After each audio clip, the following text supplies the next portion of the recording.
Hi Collective. I'm doing the first in a little while of these readings. It's been super busy for me in my other life, so it's boiling hot here in London. It's just so unusually hot. So you are turning up as the Two of Pentacles.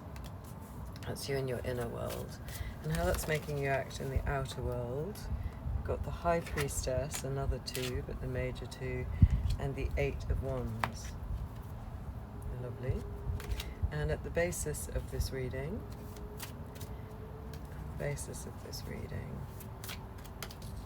we've got Justice. Wow. Something that's happened in the recent past. The Wheel of Fortune. It's a lovely Wheel of Fortune. This is a new deck to me, and this one was also sticking out, the Ten of Swords. That was kind of falling out of my hand. A potential outcome. We're going to do some oracles at the end as well. Temperance. Gosh, lots of majors coming out. I really want to speak to you. That's interesting. And something for the near future. Three of Swords. Oh, that's such a nice breeze. A lovely new moon over there. So this is Collective and new moon. Your attitude, judgment. Wow, we've got Temperance, Judgment, Justice, High Priestess, Wheel of Fortune. What's going on for this collective? This is really interesting. And that's too many, it's 4 cards. And your environment. It's a clue through the environment. The Queen of Pentacles. And your hopes and fears. 5 of Pentacles, well that's going to be your fear, and where it's all leading, an outcome. Oh, again, can't have that many, so where is it all leading with the collective? So 1 here, which is the 4 of Wands, which we love, and then 2 over here, which is the Ace of Cups and the King of Cups. Wow. So it's a lovely ending. Right. So, as I said, all these majors, I'm just going to dive in rather than kind of try to look at it, other than I can see they're really big majors and they still sort of feel like a time of reckoning is, I guess, what it feels like. Let's see if I can lift this up a little bit because I don't want to look down at the screen. So, you internally, the 2 of Pentacles. So this version here, again,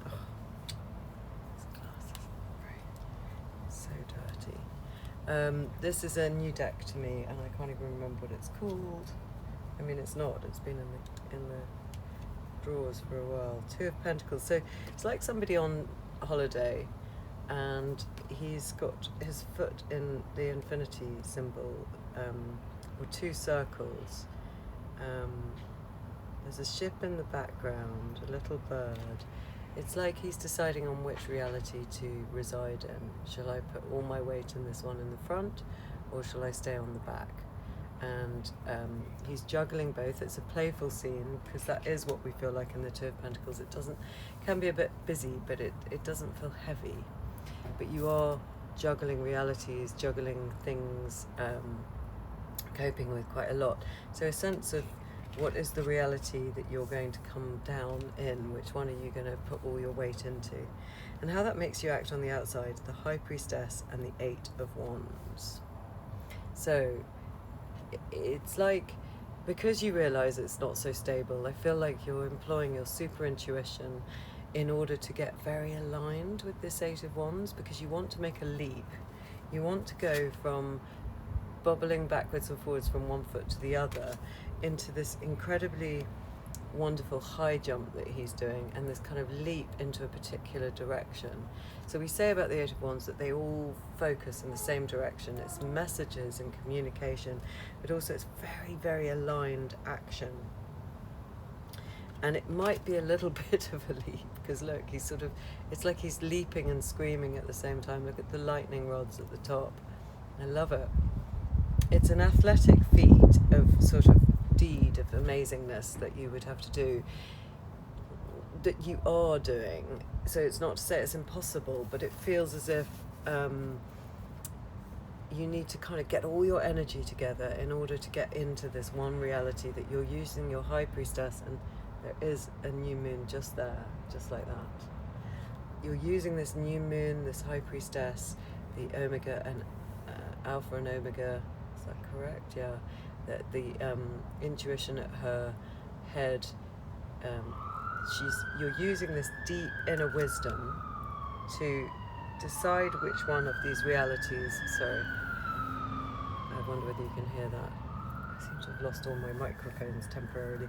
You're using this deep inner wisdom to decide which one of these realities that you're going to leap into, and that's your reaction to this. So this could be, what comes to mind is, it could be like when you're deciding on a state of mind. The pentacles are real, they are like practical, real items, but I wonder whether it's almost like sort of realities that you're allowing to collapse down. I think you've glimpsed something new and you don't want to let it go. You want to make sure that you can leap into it, not fall back into this old way that you've had of being that might be stale to you now. You want something new. At the basis of the reading, it's about justice.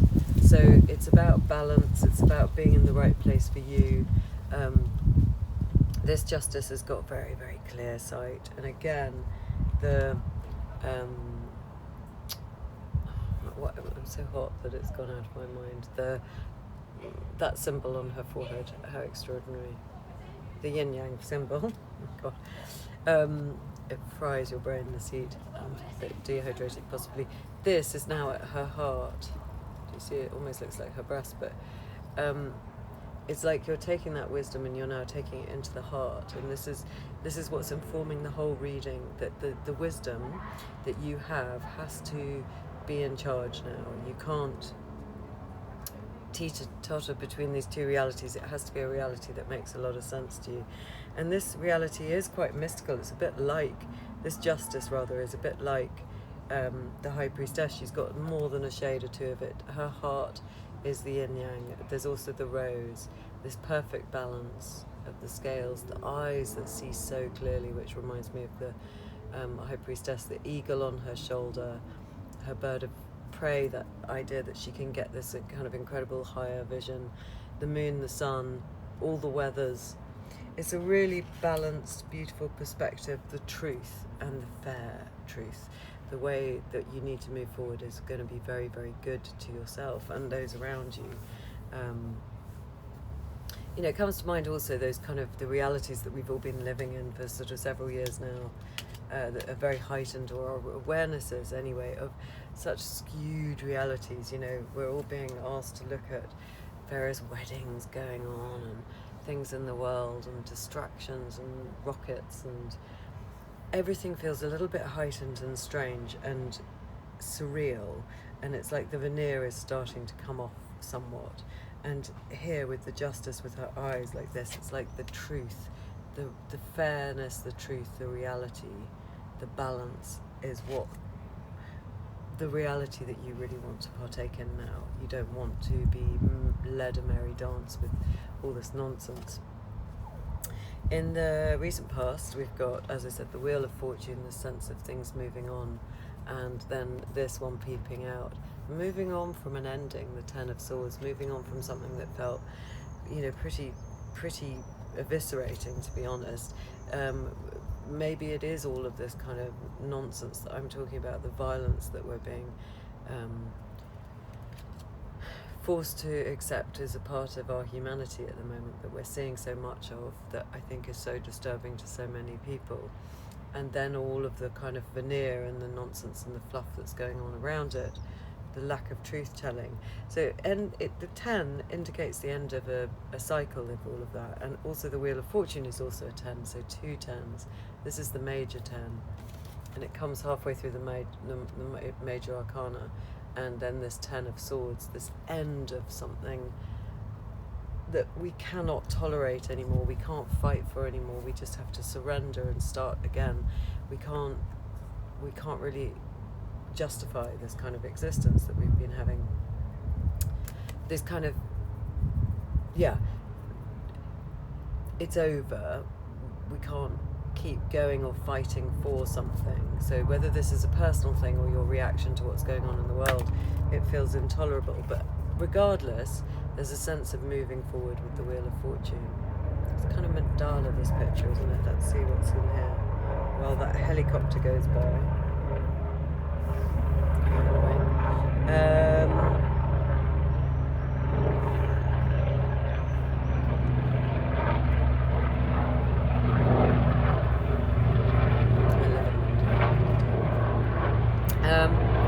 So this Wheel of Fortune has all of the astrological signs around it. It's got symbols for major planets as well.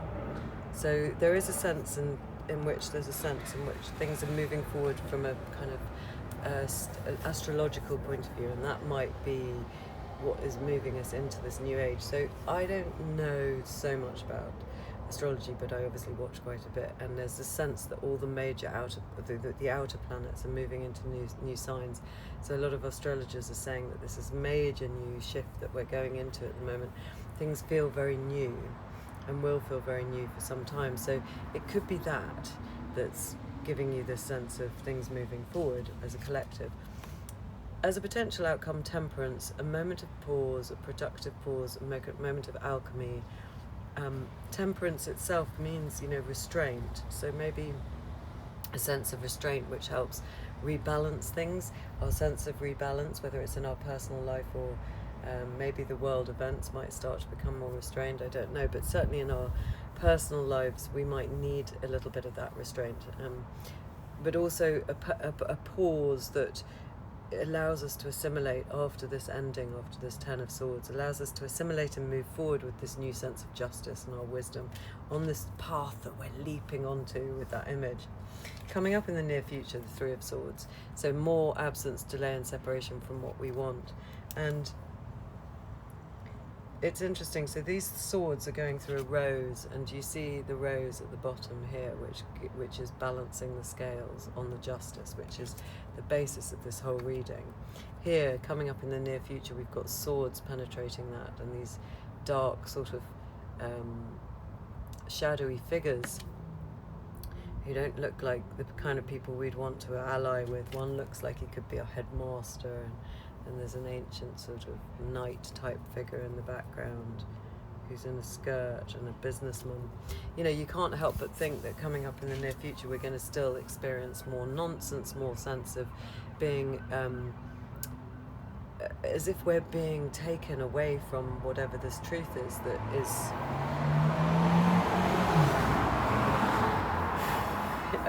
this truth that we intuitively feel is much more beautiful than the one that we're shown through the media, through what's going on in the world. It feels as if these figures, whoever they might represent, are still skewering that beautiful heart-like rose, the rose that indicates so much divinity, so much femininity, so much perfection. The rose priestess way, I don't know that much about it, I know bits. This beautiful feminine way that is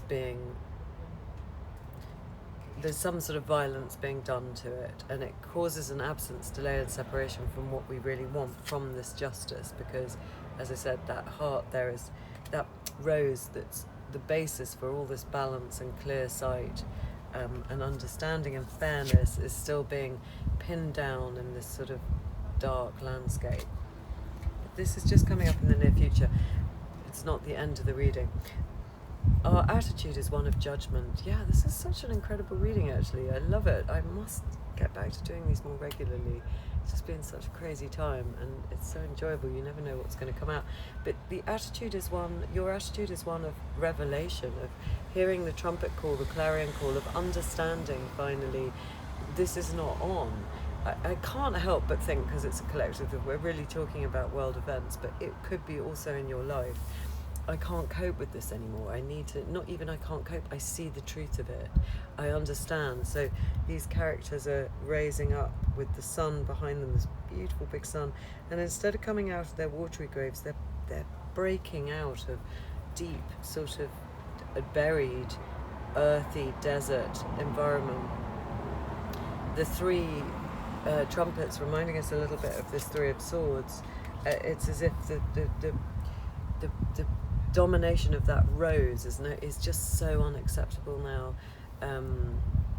The three figures, the three trumpets, you don't normally see threes particularly on the Judgment, so it makes me think it is relating to kind of breaking out of the violence and the domination and the kind of suppression that is being felt, that's being if it's in a world sense, is coming from whatever these three represent, that's kind of persecuting the truth, that's trying to keep the truth down in a way, that is trying to make things seem so, take the joy out of things is what I'm seeing. And then this beautiful, joyful reawakening in your attitude. So you might be part of the solution collective, you might be part of the people that are able to see the truth beyond this. In your environment, the Queen of Pentacles. The Queen of Pentacles, who is resplendent and is valued and is she's sort of taking up the whole picture here. She's sort of high value, well paid, incredibly good at looking after everyone else, but will not sort of take any nonsense from anybody, wants to be valued herself. What can I see here? She's got, it looks a little bit like the rose with the value here. It's almost like realizing that you're not as insignificant on the world stage or in the world. All of us are at once both deeply insignificant and deeply important, aren't we? We're nothing and everything. We are part of a whole, and therefore infinitesimally small. This is how I see it anyway.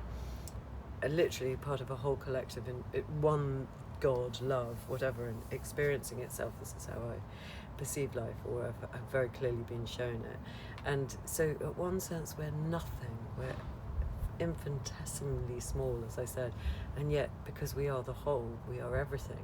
And so it sort of makes me feel like in your environment you're beginning to sort of take up more space, realize that your consciousness, your prayer, your intention, where you put your attention is super important. I mean, I've been doing that classic thing today of just we have in England Glastonbury going on at the moment, which is an amazing festival, which is huge. It's like a city, and it's got all these incredible artists, and on my Instagram feed it's completely full of that kind of stuff, and I found it so addictive to just look, oh, what's this band, what's this going on, kind of vicariously living through it. And there's nothing particularly wrong with that, other than I haven't really been in my own life today because I keep kind of I've had a lovely meeting with a friend, I've had a lovely meeting with the other group of friends and my family this morning.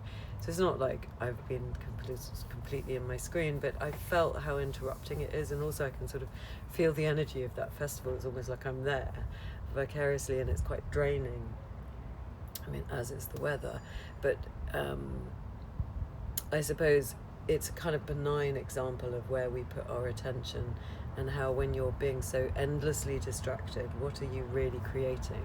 Are you really contacting your own rose, your own heart, your own sense of justice, your own sense of balance, and working out what's right for you? Or are you just being sort of consciousness yanked around by this thing and that thing, which we all know this is true, but I really experienced it today. And here I feel in your environment you're starting to take up more space and say, I value me.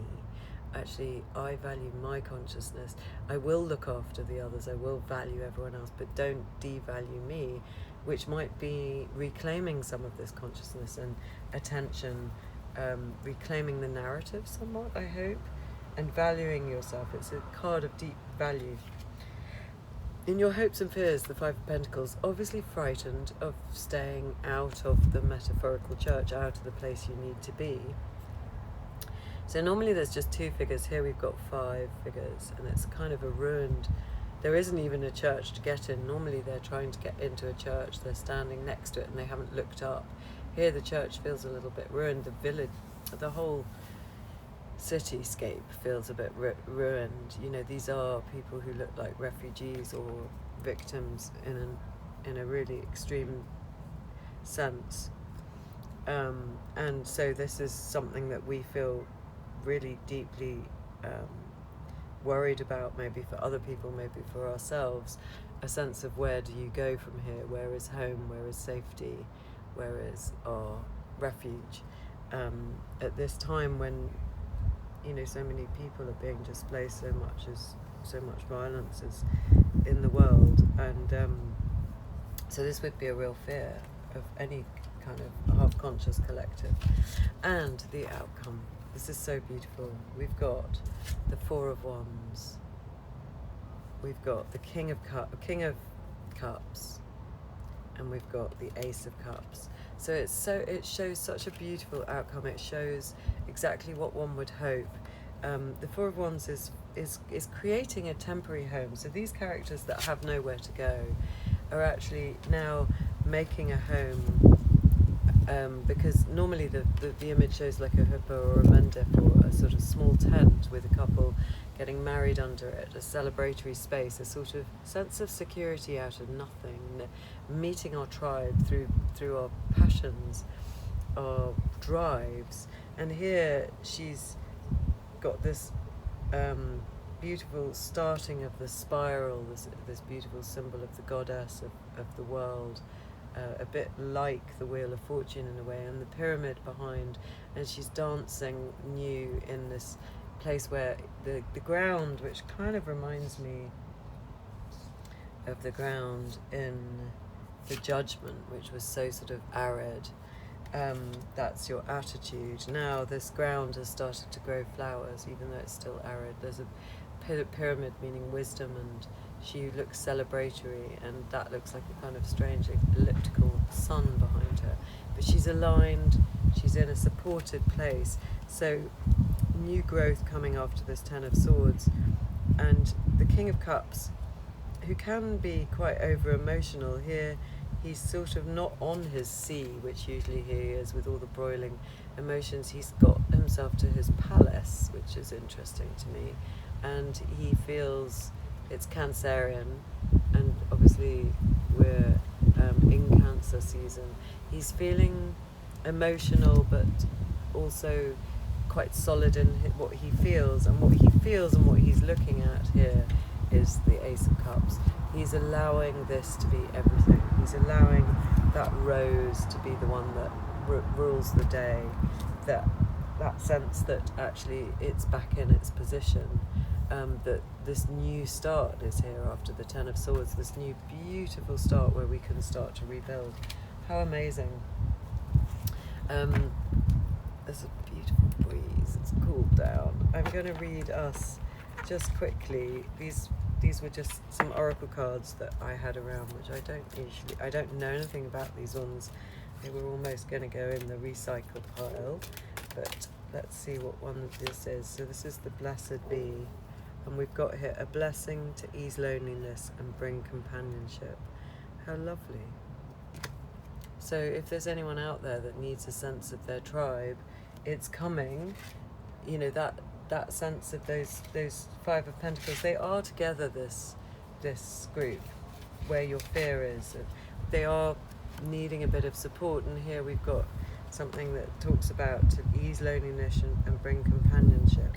I wonder what the little book says. Let's have a look, if you're still with me, just in case it's number 40.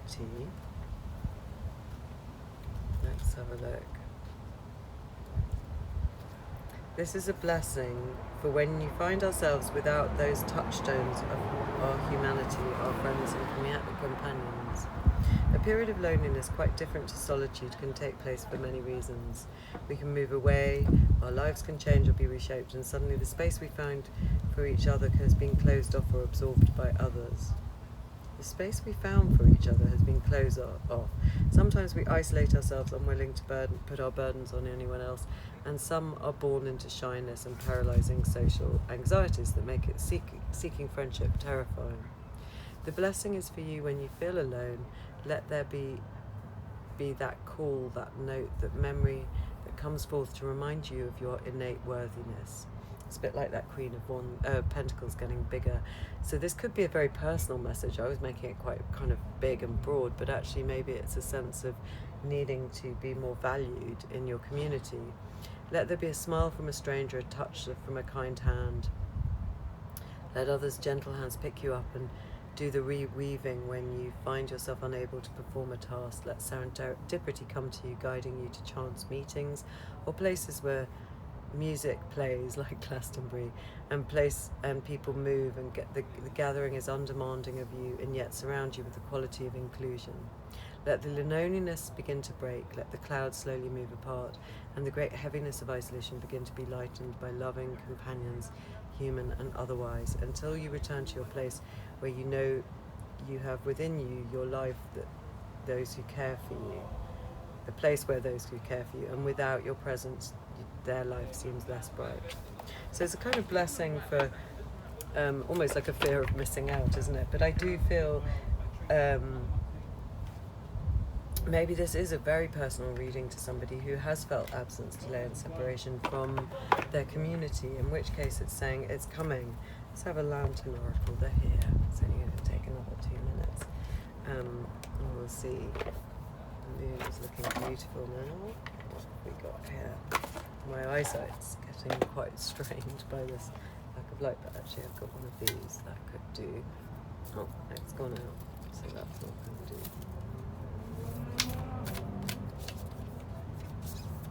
One further comment before the light totally dies.